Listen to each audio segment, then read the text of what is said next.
खतरनाक हो बहुत। लेट्स सी यहाँ पे इस बार तूफान अकेले बच गए भाई। 1v3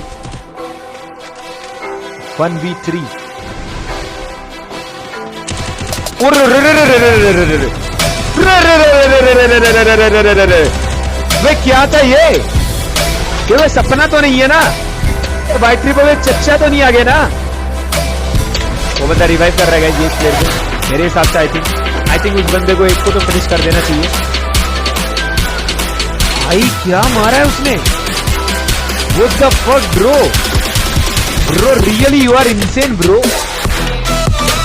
और रे भाई फिर से भाई ये वाला जीतना चाहिए। बहुत मेहनत कर रहा है ये वाला राउंड इसको जीतना चाहिए।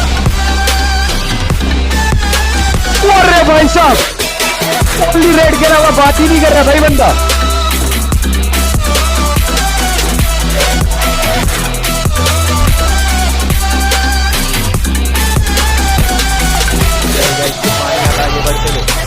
और यहाँ पे हो चुका है 3-2।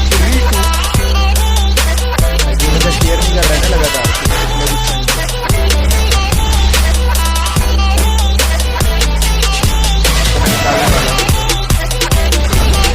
मतलब बहुत 10-12 बंदे में निकालने वाला हूँ। अरे भाई साहब ये भी मेरे को लग रहा है हेडशॉट भाई। देख रहे हो शॉर्ट रेंज में भी हेडशॉट यहाँ पे लगाया है। और कौन यहाँ पे बचता है गाइस? आई थिंक मैं बहुत सारे बंदों को डिलीट किया हूँ तो अभी कोई प्रॉब्लम नहीं होगा। चलिए गाइस रे भाई साहब ये भी गाइस ओनली रेड यहाँ पे दिया है। ये गाइस ओनली रेड यहाँ पे दिया। बट लेट्स सी क्या होने वाला है गाइस। हमारे गलती भाई क्या था ये? इतने कॉन्फिडेंस के साथ खेल सकता है भाई। भाई देखा गाइस लास्ट वाला हेडशॉट नेक्स्ट लेवल गाइस।